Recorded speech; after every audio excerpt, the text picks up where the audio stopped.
तर नमस्कार मित्रांनो, स्वागत आहे तुमचं आमच्या लाडक्या यूट्यूब चॅनलवर. तर मित्रांनो, आपणच बघणार आहोत तुला शिकविणं चांगला धडा या मालिकेमध्ये कोणती अशी नवीन इंटरेस्टिंग अपडेट आले तेच मी तुम्हाला आज सांगणार आहे.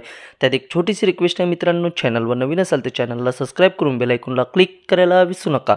मित्रांनो, अखेर 4 वाजता सर घेऊन येणार अक्षराला घरी, तर अक्षरा भुवनेश्वरीच्या नाकावर टिचून करणार घरामध्ये प्रवेश. मित्रांनो, नेमकं काय घडलं तेच मी तुम्हाला आजच्या भागामध्ये सांगणार आहे.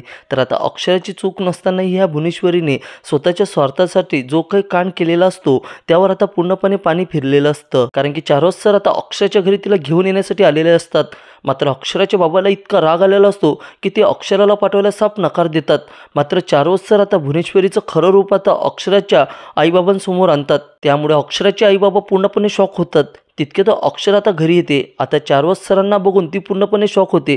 बाबा तुम्ही इथं? तेव्हा मात्र चारवस सर बोलू लागतात. तर इकडं मात्र भुवनेश्वरीने आता दुर्गीला अधिपतीला बोलावण्यासाठी पाठवलेलं असतं.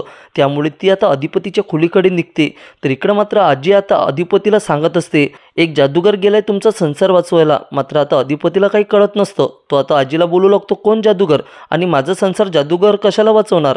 तेव्हा मात्र आजी बोलतात, तुझे बाबा. तेवढ्यातच अधिपती बोलतो, त्यांचं काय आता. तेव्हा मात्र आजी बोलतात, अरे ते सुनबाईंच्या घरी गेलेत तिच्यासोबत बोलायला. तेव्हा मात्र अधिपती बोलतो, काय काय गरज होती याची. तेव्हा मात्र आजी बोलतात, तू शांत बस, ते तुझे बाबा आहेत, करतील ते सर्व काही नीट. तर इकडं मात्र आता दुर्गीने चोरून सर्व काही ऐकलेलं असतं. ती धावतच भुवनेश्वरीकडे येते आणि ओरडू लागते. तेव्हा भुवनेश्वरी बोलते, गप्प बस, काय झालं आता ओरडायला. अधिपती कुठं आहे, तुला त्याच्यासाठी पाठवलं होतं, त्याला बोलवण्यासाठी. तेव्हा दुर्गी बोलते, ताई एकदा ऐकून तर घेशील, खूप मोठी गडबड झाली. ताई मोठे मालक गेलेत मास्तरींबाईला आणायला, आता काय खरं नाही. ताई जे व्हायचं नव्हतं ना तेच झालं. तेव्हा मात्र भुवनेश्वरी बोलते, ते आता शक्य नाही. आणि राहिला प्रश्न त्यांच्या घरी येण्याचा, तर आमच्या परवानगीशिवाय या घरामध्ये वारंसुद्धा येत नाही. तेव्हा मात्र दुर्गे बोलते, पण ताई मोठे मालकांनी तिला घरामध्ये हात धरून आणलं तर. तेव्हा मात्र भुवनेश्वरी बोलते, त्याच हाताने आम्ही धरू आणि तिला घराबाहेर काढू. पण मोठे मालक गेले कसे काय, तिला पूर्णपणे विचार पडलेला असतो. तर इकडं मात्र आता चारवस सर आता अक्षरासमोर हात जोडतात आणि म्हणू लागतात, अक्षरा चल परत त्या घरला, तुझी फार गरज आहे त्या घराला. तेव्हा मात्र अक्षरा बोलते, बाबा मी येणार, तेही त्या भुवनेश्वरी मॅडमच्या नाकावर टिचून त्या घरामध्ये प्रवेश करणार.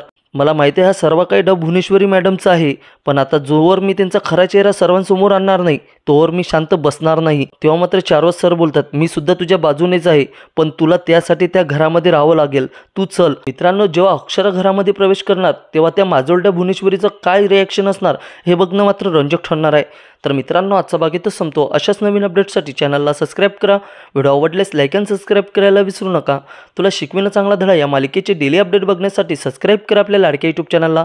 तर मित्रांनो, भेटूया पुढच्या व्हिडिओमध्ये. तोपर्यंत जय हिंद, बाय बाय मित्रांनो.